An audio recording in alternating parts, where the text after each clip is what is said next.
Yo, we've got really big news today, hence the giant axe. The Fed just cut rates for the first time in years. Let's talk about exactly what this means for us, because in some ways, it's going to help our bottom line. It's going to make us more money. In other ways, it's going to hurt us and cost us more money. Let's start with a little bit of an explanation, because if you're not familiar with the Fed cutting rates and what that term means, the rest of this video won't make any sense. So what I'm talking about when I'm saying the Fed is cutting the federal funds rate, think of it this way. This group of decision makers in Washington set what's called the federal funds rate, and that determines what this interest rate is between banks. And what that ends up doing is trickling down to all of us with all the kind of money that we might borrow, our companies might borrow. All of that is sort of intertwined with this federal funds rate. So if the Fed lowers rates there, they're sort of invariably lowering rates for everybody almost everywhere. And then the opposite is true. Lately, whenever they've raised rates, they sort of raise rates for everybody. And that's across banking and real estate and business loans and everything. So here's how that affects us in a tangible way. Let's start with the positive impact of the Fed lowering rates. Number one, car loans are going to get cheaper. Right now, new car loans are 7 to 9%, and they're going to get lower by somewhere around 0.5%. So it's a little bit of a help for us. Another positive thing is in the job market. So whenever a company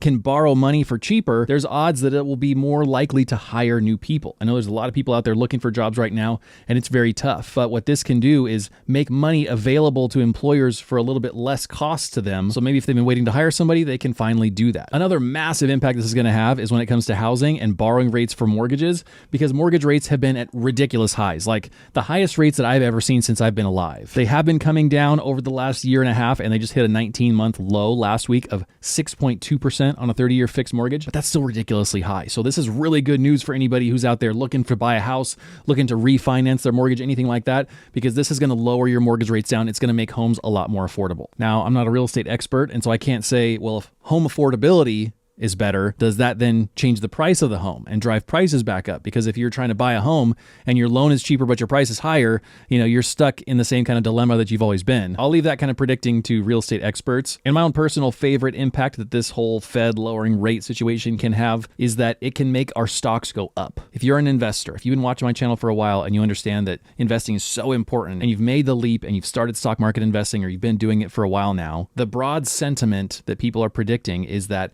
whenever the money gets cheaper for companies to borrow, they're going to be more likely to invest in their company. That can make them more profitable. It also means that other financial products like high yield savings accounts and CDs and bonds and money market accounts, those become less attractive. People go, well, I'm not getting that return that I wanted anymore, so I'm going to go back to the stock market. So that ends up sort of tilting those scales in favor of the stock market as people shuffle their money back into equities. And then if you're the person who's already got that equity, that means that price should be going up. And we can't predict that outcome with absolute certainty, but we can look in the past and see kind of what's been the pattern here. What's happened in the past whenever we've lowered this kind of federal funds rate? And if we look back at the data going all the way back to 1929, this is according to Charles Schwab, the 12 months that immediately follow a federal funds rate cut have historically meant that the S&P 500 stock index has gained 86% of the time. That doesn't mean it's going to go up by 86%. That means 86 times out of 100, it's gone up. It's been a positive kind of response to that rate being cut. So because of that, I'm fairly hopeful. I think this is a good thing for us. But now let's talk about the ways that this negatively impacts us, because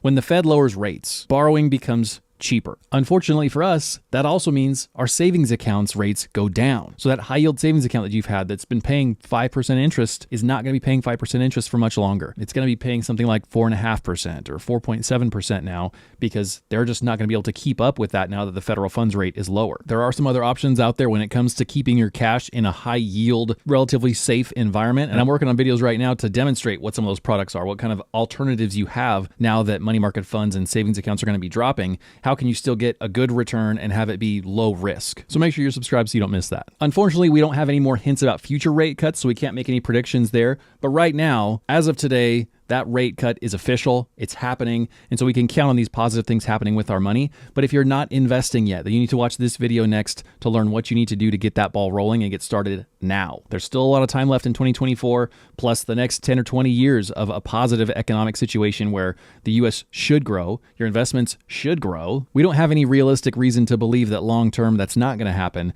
And so if you want to get started investing, watch this video next to figure out how to do that. Channel members, I love you for your support. If you guys want to see behind the scenes videos, if you want early access to new videos, if you want members only live streams, then check out becoming a member on YouTube, and I'll see you all later. Bye.